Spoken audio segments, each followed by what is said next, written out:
Well, our reporter, James Creedon, is also in Marseille today, and we can talk to him now. James, Macron arrived in the city just a short while ago. Tell us a bit about who he's meeting and what's on his agenda.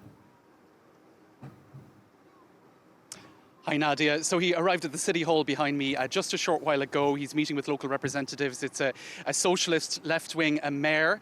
They're trying to kind of find a path forward to resolve a major problem in criminality and drug-related murders in the past few months. 12 people have been killed, gunned down since June by warring drug gangs in the north of the city. It's a really very, very serious problem, and some of the violence of these murders has really grabbed headlines.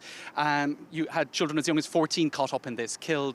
You had, going back then to last year, people found in the boots of cars, tied up and burnt. So it's very violent, and there's millions these drug cartels in the north of the city are competing for millions and millions of euros every month in profits. So these are neighbourhoods that are quite cut off from the life of the rest of the city.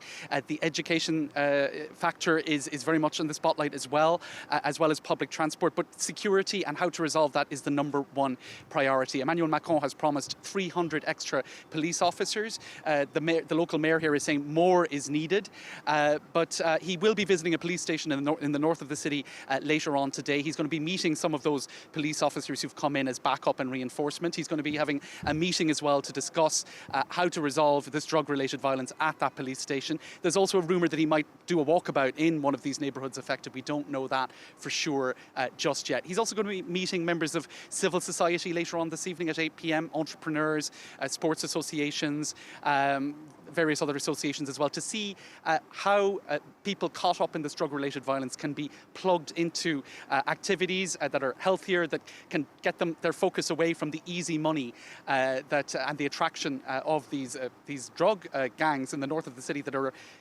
getting so many young people involved in their activities and getting caught up in the violent aspect of it as well, and murdered in the case of 15 of them in the past year.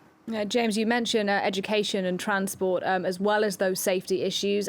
What are the problems there, and what does the president say he can do? Well, about half of the schools in Marseille desperately need renovation. We're talking about maybe 200 schools that are now going to be invested in. There's a plan to invest over 1 billion euros in schools in Marseille, money coming from the central authorities. They're trying to negotiate here for as much money as possible. Also, public transport. There's already a plan to renovate public transport in Marseille. Some of these northern districts that are quite troubled are cut off basically in public transport. Even though it's a huge city, it only has 2 metro lines, 3 tram lines. So there's a plan to renovate the public transport in Marseille to ensure that there's a greater integration of troubled neighbourhoods with the rest of the city, but it needs more money. And so the central authority, Emmanuel Macron, is promising more money. And of course, presidential election 8 months away, he wants to show that he's on top of these issues, while other political parties are still sort of, trying to figure out who's going to represent them. Emmanuel Macron is showing that he's on top of things and that he's here for 3 days as well. And that's a record for a French president to come to Marseille for so long. So we'll keep you posted on what's happening in the next 2 to 3 days. Yeah, please do, James. Thanks for your reporting, though, for now. James Creedon for us there in Marseille.